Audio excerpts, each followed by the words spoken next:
Hi everyone. We saw the World Shoemaking Championships shoes being crowned in London earlier this year, and after that we saw these shoes in New York. I'm happy to announce we have it at the Bridlen Gallery in Chennai, India for the second time. Last year we hosted it for the first time in India, and it's back to do its tour. It was in Tokyo before this, and then it moves on to Singapore, where we will be hosting a trunk show with it as well.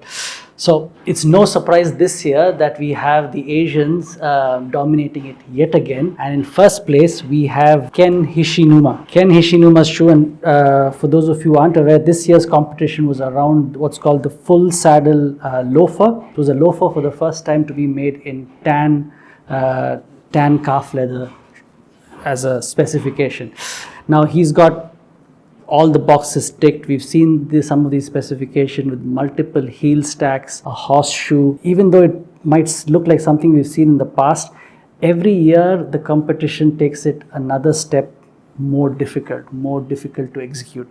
And here Ken seems to have done that yet again. We see the skin stitching on the toe. This last is something I find quite interesting. You have a chisel toe, but you also have this sort of slit in the middle. There's no slit per se, but you see it as if it was there. There is a custom toe tap, fine outsole stitching on this. I think it's around 18 stitches to the inch.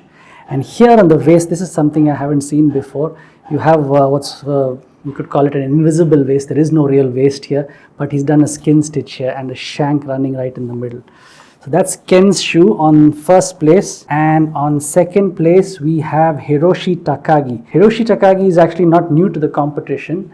He was placed 7th in one of the competitions before. He came back, and this time he was crowned 2nd. He's had influence from Florentine shoemaking because he learnt it there. The inspiration for all these kind of straps going are the many bridges around Florence. Unique because it has a little strap here and lots of broguing. So what looks like quite a complicated shoe, if you look up close, it's quite elegant and very complicated to make as well. And here he's also got that kind of invisible waist going, but a fully connected sole. So the heel and the front of the shoe is connected. Heel stacks and some of these details around the heel with the nails.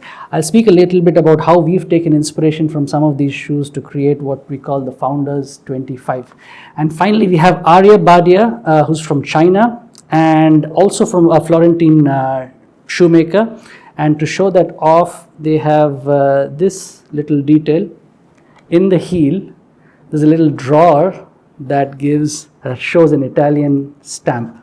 I thought that was kind of cool. A little bit simpler on the sole, but nonetheless a very clean execution.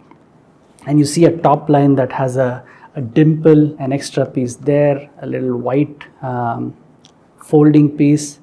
All very elegant, simple, and here you have a reverse seam stitch. First time I'm seeing that on a toe apron. So these three guys make up the World Shoemaking Championship shoes of 2024. And finally, we have the Patina shoe by Morgan Levy.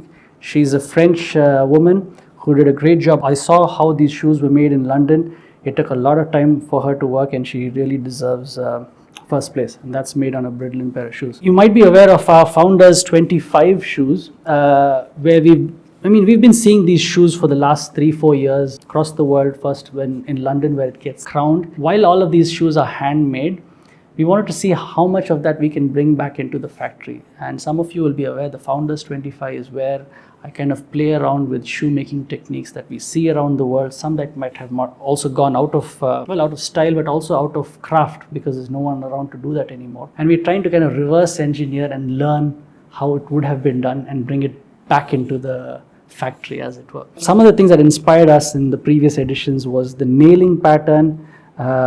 We tried to do that in this year's shoe, albeit not as many. Still some elements to the shoemaking that elevates the specification. Another thing we liked was the waist, which we also did this time around in the Founders 25, where we have like a blind waist.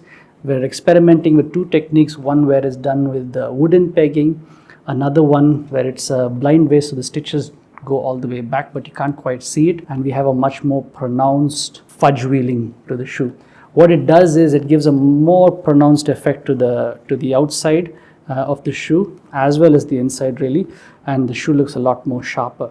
Nothing changes in terms of the fit or the comfort because the insole remains the same, the balance of the shoe remains the same. Another feature is we also did about 10 stacks to the heel. So the Founders 25 is where I'm learning new things, trying to bring it back to the factory and then to the customer through the Founders edition. So if you see this, or if you've seen this now, let me know what you think. I will be moving on to Singapore on Saturday. On the 30th of November, we will be at Seamless Bespoke, our partner store in Singapore. Seamless Bespoke will be hosting the trunk show for us, and I'll be bringing along the World Shoemaking Championship shoes to Seamless Bespoke.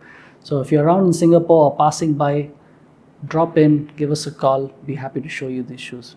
We will have Jalal of the Gilly Brogue doing patina on shoes. So very similar to what you see here on the World Championship shoes. Patina on a pair of crust Bridlen shoes. Jalal is going to be doing nothing less than this. I would say one of the future champions in this competition.